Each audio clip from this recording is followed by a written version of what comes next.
देखिए ये क्लासेस आपका सुखराम मेमोरियल बालिका इंटर विद्यालय बख्तरी द्वारा चलाया जा रहा है। इसमें आज क्लास 12 में मैथ में आपको पढ़ाएंगे आव्यूह के बारे में पिछले वाले वीडियो में आपको हम बता चुके हैं। आज देखिए आव्यूह के प्रकार। आव्यूह निम्न दो प्रकार के होते हैं। कौन सा? एक पंक्ति और स्तंभों की संख्या के आधार पर लिखते हैं और दूसरा क्या लिखते हैं? अवयवों के मान के आधार पर। तो हम पहले आज इसमें देखेंगे पंक्तियों तथा स्तंभों की संख्या के आधार पर। अब देखो होता है क्या इसमें, पहला था क्षैतिज आव्यूह। ऐसा आव्यूह जिसमें पंक्तियों की संख्या स्तंभों की संख्या से क्या हो? कम हो। मतलब क्या होना चाहिए इसमें? पंक्ति की संख्या स्तंभों की संख्या से कम होनी चाहिए। मतलब स्तंभ की संख्या क्या होगी? ज़्यादा होगी और पंक्ति की संख्या क्या हो जाएगी? कम हो जाएगी। तो देखिए यहाँ पर यह हो जाएगा। देखो इसमें पंक्ति कितना है? 1 2। तो यहाँ 2 पंक्ति है। स्तंभ कितना? 1 2 3। 3 तो क्या हो गया? स्तंभ हो गया। यह हो गया आपका। तो यही हो जाएगा इसको क्षैतिज आव्यूह। ये जानते रहिए, ये आपको देगा, मतलब ये विकल्प वाले में दे देगा। तो पूछेगा ये क्षैतिज आव्यूह है कि ऊर्ध्वाधर आव्यूह है, ऐसे आपसे पूछेगा तो आप बताएंगे उसमें कि आप पहले चेक कर लेंगे कि कौन सा है। इसमें पंक्ति कितनी है, स्तंभ कितने हैं। यदि जानते रहो पंक्ति कम होगी और स्तंभ ज़्यादा होगा, पंक्ति कम होगी स्तंभ ज़्यादा होगा तो क्षैतिज आव्यूह हो जाएगा। ऊर्ध्वाधर आव्यूह क्या होता है? ऐसा आव्यूह जिसमें पंक्तियों की संख्या स्तंभों की संख्या से ज़्यादा होती है। जस्ट उसका उल्टा, मतलब इसमें क्या हो जाएगी? पंक्ति ज़्यादा हो जाएगी और स्तंभ क्या हो जाएंगे? कम हो जाएंगे। देखिए पंक्ति कितना है, ये क्षैतिज में जो लिखा होता है उसको पंक्ति बोलते हैं। 1 2 3। 3 तो पंक्ति है। स्तंभ कितने हैं? 1 और 2। 1 2। ये क्या स्तंभ है। देखिए आगे आपका पंक्ति आव्यूह या पंक्ति सदिश। यह इसमें क्या होता है? ऐसा आव्यूह जिसमें केवल एक ही पंक्ति हो, मतलब एक पंक्ति में खाली लिखा हो, तो ये क्या हो जाएगा आपका? पंक्ति आव्यूह हो जाएगा या क्या हो जाएगा? पंक्ति सदिश हो जाएगा। ये बात ध्यान देना आप। देखिए यहाँ पर क्या है, ये 1/2 का है, मतलब इसमें क्या एक पंक्ति है 2 कॉलम है। मतलब जहाँ एक खाली पंक्ति हो जाएगा वो क्या हो जाएगा आपका? पंक्ति आव्यूह या इसको क्या बोलेंगे? पंक्ति सदिश बोलेंगे। और ये देखिए दूसरा स्तंभ आव्यूह या स्तंभ सदिश। ये क्या होता है? ऐसा आव्यूह जिसमें केवल एक ही स्तंभ हो। स्तंभ कितने होने चाहिए? एक हो। देखिए एक स्तंभ है ना, पंक्ति तो 2 ठो, एक हो यह पंक्ति है, एक हो यह पंक्ति है।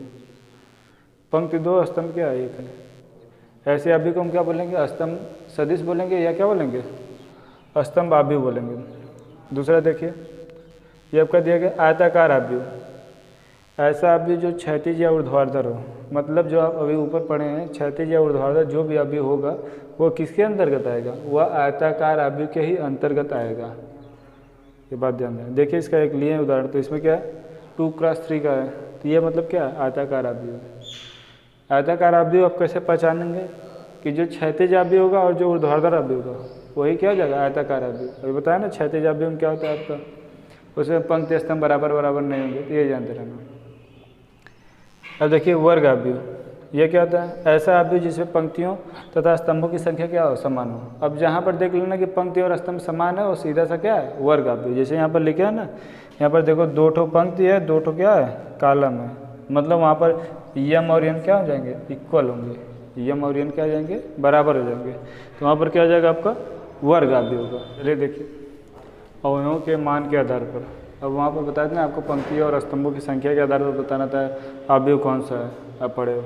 अब यहाँ पर बताना है अवयवों के मान के आधार पर। देखिए पहला इसमें रिक्त या शून्य आव्यूह। ये रिक्त और शून्य आव्यूह क्या होता है? ऐसा आव्यूह जिसका प्रत्येक अवयव शून्य हो। मतलब आव्यूह बना है, उसमें यदि सभी अवयव जो हैं उसके अंदर जो लिखे हैं अवयव वो सभी शून्य हैं, तो उसी को बोलते हैं रिक्त या शून्य आव्यूह बोलते हैं। और इसको प्रदर्शित करते हैं कैपिटल ओ से। शून्य आव्यूह कहीं पर होगा, जिसे हम आव्यूह बताए ना ABCD EFGH किसी से प्रदर्शित कर सकते हैं, पर यदि शून्य आव्यूह होगा तो उसको हम कैपिटल O से प्रदर्शित करेंगे।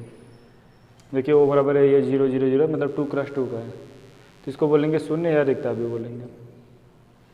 ऐसे यहाँ पर है विकर्ण आव्यूह। विकर्ण आव्यूह क्या होता है? वर्ग आव्यूह जिसके मुख्य विकर्ण के अतिरिक्त सभी अवयव शून्य हो। विकर्ण आव्यूह क्या होता है कि वो जो वर्ग आव्यूह होगा उसके विकर्ण के अतिरिक्त और सभी अवयव क्या होने चाहिए? शून्य होने चाहिए। जैसे यहाँ पर देखो हम A बराबर लिए, एक आव्यूह लिए, तो देखो सब अवयव शून्य, पर ये विकर्ण यही होता है ना आपका, आपने विकर्ण पढ़ा होगा, तो ये विकर्ण होगा। ये तिर्यक है, ये विकर्ण है। इस प्रकार लिखा होगा कि मतलब सभी अवयव शून्य हो पर विकर्ण के अवयव कुछ न कुछ लिखे हो तो उसको क्या बोलते हैं, विकर्ण अवयव होते हैं। ध्यान दीजिएगा यहाँ पर अलग अलग अवयव रहेंगे विकर्ण में, क्योंकि अभी एक आगे वाला देखिए अभी वो क्या है, ये नहीं कि अवयव सेम होने चाहिए। यहाँ का मान जैसे यहाँ पर देखिए A1 A2 A3 रखा है तो ऐसे मान अलग अलग होंगे। अदिश अवयव, विकर्ण अवयव जिसमें विकर्ण के सभी अवयव क्या है, बराबर है। अब देखिए वही बताया ना, यहाँ पर अवयव अलग अलग होंगे तभी इसको विकर्ण अवयव बोल सकते हैं जो विकर्ण में होगा। यदि विकर्ण के सभी अवयव समान हो गए हैं, जैसे यहाँ पर खाली ए हो गया, यह भी ए है, यह भी है, तो यह क्या हो जाएगा आपका, यह अदिश अवयव हो जाएगा। जैसे यहाँ पर देखिए विकर्ण अवयव जिसमें क्या विकर्ण के अवयव क्या है, बराबर है। जैसे देखो ये लिखा है 2 0 0 2, तो इसमें क्या हो जाएगा, ये तो 0 0 है पर क्या विकर्ण के अवयव क्या हो गए, समान हो गए, तो ये क्या हो जाएगा आपका विकर्ण अवयव हो जाएगा। ऐसे देखिए चौथा क्या है, इकाई या तत्समक अवयव, विकर्ण अथवा अदिश अवयव जिसमें प्रत्येक विकर्ण अवयव एक हो, जिसमें प्रत्येक विकर्ण अवयव क्या होना चाहिए, एक होना चाहिए। और इसे किससे प्रदर्शित करते हैं, IN से प्रदर्शित करते हैं, मतलब व्यक्त करते हैं। देखिए इसमें क्या हो गया, ये लिखे I2 बराबर, अभी बता रहे हैं I2 क्यों है, यहाँ 1 0 0 1, मतलब जो विकर्ण के अवयव होंगे वो क्या होंगे, एक होने चाहिए, वो क्या होने चाहिए, एक होने चाहिए। और जो साइड के अवयव होंगे विकर्ण के अलावा तो वो सब क्या हो जाएंगे, वो सब हो जाएंगे शून्य हो जाएंगे आपके। अब देखिए यहाँ पर बताया गया ना IN से व्यक्त करते हैं, जहाँ n क्या है, इकाई अवयव है, इकाई अवयव का क्रम है, मतलब n क्या प्रदर्शित करता है इसमें, उसका क्रम कौन सा क्रम है। तो अब जब भी देखो यह लिखा जाएगा आपका इकाई या तत्समक अवयव लिखा जाएगा तो वो आपका वर्ग अवयव ही होगा, और उसमें क्या हो जाएंगे, ये विकर्ण के अवयव क्या हो जाएंगे आपके 1 1 हो जाएंगे, मतलब 1 हो जाएंगे। तो देखो ये जिस क्रॉस का होगा, ये 2 क्रॉस 2 का, तो इसमें क्या हो जाएगा, यहाँ पर 2 लिख देंगे। यदि 3 क्रॉस 3 का होगा तो यहाँ पर क्या लिख देंगे, 3 लिख देंगे। चलिए देखिए एक सवाल इसमें है, सवाल आपको बताते हैं फिर आगे बढ़ते हैं इसी आंसर। अवयव में x और y के मान ज्ञात कीजिए। अब देखिए आपको 2 ठो अवयव दिए गए हैं, 2 ठो अवयव दिए गए हैं, इसमें आपको क्या बताना है, x और y का मान निकालना। आप कैसे निकालेंगे, अब देखते हैं कि अवयव देखते हैं दोनों का क्रम सेम होगा, जब भी दिया होगा तो अवयव का क्रम सेम होगा आपका, मतलब ये भी 2 क्रॉस 2 का, यह भी 2 क्रॉस 2 का ही होगा। अब देखिए ये पहली क्या है, ये पहला कॉलम है, इसमें जो पहला कॉलम है ये देख लेंगे, इसका पहला कॉलम मैच करा लेंगे। अब उसके बाद देखिए इसमें कि पहली पंक्ति है, ये पहली पंक्ति, इसमें पहली पंक्ति है, तो यहाँ देखिए ये जो x प्लस y है, पहले पंक्ति का पहला अवयव, तो इसमें भी क्या करना है, पहले पंक्ति का ये क्या लेना है, पहला अवयव लेना है, पहले पंक्ति का और पहले कॉलम का पहला अवयव, यह हो गया। इसको समीकरण नंबर 1 नाम दे देंगे। ऐसे देखेंगे ये क्या है, दूसरा कॉलम है और दूसरी पंक्ति, यहाँ पर देख लीजिए, यहाँ पर दिया गया ना x y, यहाँ देखिए क्या है, दूसरा कॉलम है और दूसरी पंक्ति है, क्या लिखा है, x माइनस y। अब इसमें देख लेंगे, क्या देखेंगे, दूसरा कॉलम देखेंगे और दूसरी क्या देखेंगे, पंक्ति देखेंगे, कितना 8 है। अब इसी को हल करके x और y का मान निकाल लीजिए। अब देखिए इसमें क्या कर देंगे, समीकरण 1 और समीकरण 2 को जोड़ देंगे, समीकरण 1 प्लस समीकरण 2 जोड़ दे रहे हैं। देखिए उसके बाद क्या है, x प्लस वाई बराबर 4, x माइनस वाई बराबर कितना, जोड़ देंगे तो यह y वाला कट जाएगा आपका, यह x कितना हो जाएगा, 2x हो जाएगा, और ये कितना हो जाएगा 12 हो जाएगा, x बराबर कितना हो जाएगा 12/2, x बराबर हो जाएगा आपका 6 हो जाएगा, x बराबर क्या हो जाएगा आपका 6 निकल आएगा। अब देखिए x बराबर जब आपका 6 हो गया तो हम क्या निकाल लेंगे, y का मान, तो लिखेंगे x का मान समीकरण 1 या 2 में किसी में रख देंगे, समीकरण 1 में, समीकरण 1 में। अब देखिए समीकरण 1 क्या है, अब कहिए ना x प्लस वाई बराबर 4 है, तो यहाँ पर लिखेंगे x का मान कितना है 6 है, फिर प्लस वाई बराबर कितना हो जाएगा 4 हो जाएगा।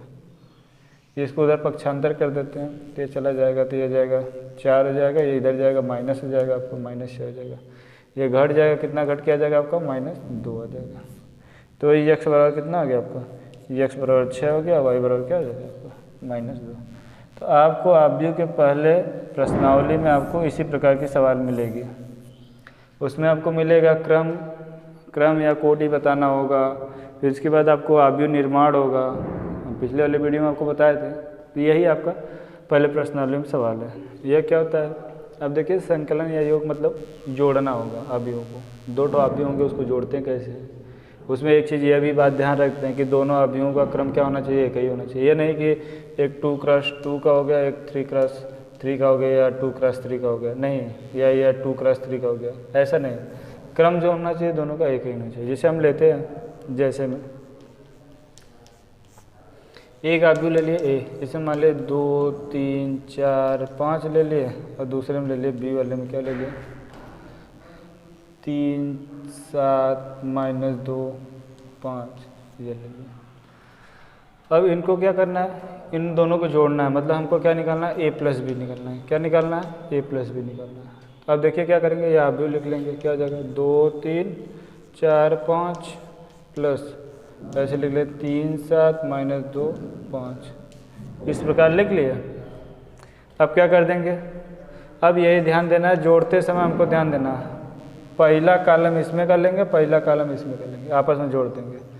2 + 3 यह हो गया पहला कॉलम का पहला अवयव, पहला कॉलम का यहाँ का पहला अवयव। ऐसे हो जाएगा 3 और क्या होगा सर, इसके साथ जुड़ेगा, ये 3 7 के साथ जुड़ेगा।